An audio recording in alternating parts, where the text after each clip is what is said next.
First off, I want to begrudgingly congratulate members of our press corps on their victory last night in the Congressional Women's Softball game. This one was a pretty close one, right? 2-1. Who played?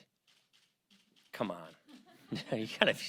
None of you played. All right. Well, congratulations anyway. You know what? It was really cool to see Special Agent Crystal Griner throw out the first pitch last night. So I don't know if you went and watched it, but she had just gotten out of the hospital yesterday, and to see Crystal come out and throw the first pitch was a very, very, very cool thing to see. I saw Steve this morning. His spirits are up. He's talking. He's doing well, and he sends his regards and his thanks for everyone's thoughts and prayers. This has been a busy week, delivering on our agenda for the country. Yesterday, for those of you who may have missed it, Republicans and Democrats came together to send important Veterans Administration reform legislation to the president's desk. We've all seen the scandals of the last few years. We saw the waiting list. We saw the scandals. Things clearly need to change at the Veterans Administration, and this bill is going to help deliver the kind of fundamental reform that is needed to solve those problems. It will help our veterans get the world-class care and treatment that they deserve and that they have earned. We still have a lot of work to do, but we're going to keep at it until we as a country can say that we are really and honestly keeping our promises that we have made to our veterans. And then later today we expect a big bipartisan vote for Glenn Thompson's bill to improve career and technical education. This initiative is going to make it easier for people to get the skills they need to fill better, higher quality, higher paying jobs. A good technical skills job can mean everything. It can be the foundation of a successful career and a great future. I see this everywhere I look in my own home state of Wisconsin. This bill can make a real difference for American workers. So, bottom line, every day here, we are working to address the problems that people face in their daily lives. These are just two more examples of us coming together and delivering on our agenda. Questions? Thank you, Speaker Ryan. Have you seen the Senate version of the health care bill yet? I have not. I've been briefed on the Senate version. I've been a little busy myself. I've been briefed on the Senate version of the health care bill.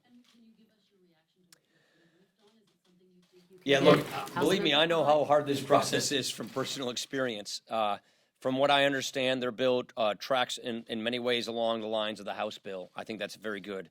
I'm not going to opine on their process. They gave us the space to go through our deliberative process. The last thing I want to do is be disrespectful of their process. They have a lengthy process ahead of them. I think the bottom line is I want them to pass the bill so we can all get on with keeping our promise. You got to remember, the system's collapsing. It's a real look. Anthem Blue Cross yesterday pulled out of Wisconsin. That's one of the most flagship health insurers we've had in our state for many, many years. So this system is in a tailspin. We made a promise that we would repeal and replace this law. I'm very happy that the Senate has gone through the work of putting together a bill that keeps that promise. And so, yeah, I'm eager for them to pass it, but I'm not going to opine on the details as they go along. And you referenced the process. They have largely done this behind closed doors. You, in a recent interview, talked about the fact that your process was open. You were very proud of that fact. Are you comfortable with the way they went about this? You release legislation after you've drafted legislation, not while you draft legislation. I think this is sort of a talking point in search of a problem. You don't release a bill before you finish writing the bill. You write the bill, then you release the bill. That's what the Senate's done. But they want to vote next week. Time for the American public to digest it and debate it? Do you think that increases in discretionary spending or appropriation should be matched by spending cuts elsewhere in the budget? Yeah, if you're asking for if we have a cap adjustment, should we have offsets and mandatory? I think the answer is yes. The question is quality and quantity. Because you said the health care bill in the Senate does track so closely with the House bill, do you anticipate that the House would take up the Senate bill or make further changes? It's premature to say how we haven't made that decision yet. They're just beginning their process, so we're just not at that point of making that kind of a decision yet. Can you address the Senate sanctions bill? I know that there's this blue slip problem. I understand it's. How many of you know what the blue slip problem is? All right, so like 4 of you. So this is a very technical issue. But it's the Constitution, so we take that very seriously. My understanding is Ways and Means is giving the technical assistance that the Senate needs to make sure that they conform with the Constitution, the origination clause, and the blue slip. Ed Royce, chairman of the Foreign Affairs Committee, has indicated that he's very eager to move this bill. So we want to get this bill cleaned up. We need Foreign Affairs to do their scrub of this legislation, which is what we do on every time a bill comes over from the Senate. But Chairman Royce has indicated he wants to get moving on this quickly, and we want to honor that.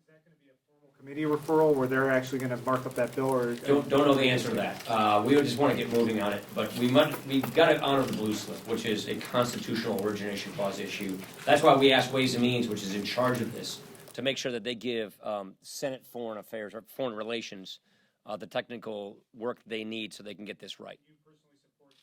Yeah, I support sanctions. You know, I've always supported sanctions. I'm going to let HVAC, Foreign Affairs, do their scrub to make sure that the bill is written the right way, that it's in good shape. But Ed wants to get moving on this bill, and I support doing that. Yeah. So President Trump's Who you with? 20. I apologize. Yes, sir. Who you with? I'm CNS News. CNN. Teresa Smith. So President Trump's 2018 budget calls for eliminating the federal funding for the Corporation for Public Broadcasting.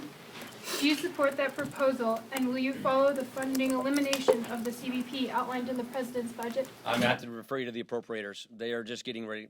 They're just getting started on their bills. So I don't get too deep into the micro details like that. I just refer you to the appropriators. Rachel. Thank you, Mr. Speaker. A budget question for you. Diane Black, the budget chairwoman, is really supportive of the idea of doing $150 in mandatory cuts. Some of your other chairmen not so comfortable with the idea of coming up with those savings. I know you're still having your family discussions, but how do you envision sort of like going through this? Do you think maybe there's a halfway point? What are you doing right Deja now? vu all over again. I served as budget chair, or ranking member for 8 years. I had these kinds of conversations each and every year with the other authorizing chairs.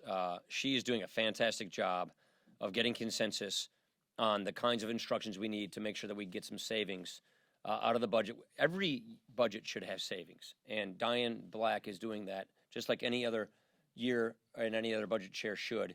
And so she's just basically going through and talking to each authorizer about the kind of savings targets they can hit. That's the way the budget process works. So I'm confident she'll get that done, that she'll find consensus with our other chairs, and that's how you put a budget together. Yeah. Mr. Speaker, do you think it would be appropriate for the Senate Judiciary Committee to subpoena former Attorney General Loretta Lynch? I'm not going to comment on what they're doing. That's not even in our bailiwick. Yeah. I was just going to ask you, knowing how hard it was for you to pass the House bill, the health care plan, was there any red flags when you were briefed on the bill that came to your attention where you thought, hey, my members, I'm going to lose 15 or 20 if this No, comes over I haven't the- seen any of that yet because I think, like I said, I know how hard this is to pass a bill like this. What was helpful to us that we didn't have Senate leadership playing armchair quarterback with us. The last thing I want to do is play armchair quarterback with them. I want to respect their process, so I'm not going to opine on the micro details. I haven't read through all of the bill myself. I've just been briefed on its basic contents. But what's important is that they pass their bill, that we get this process going so that we can keep our promise. Last question. Can you tell us more about Scalise? Can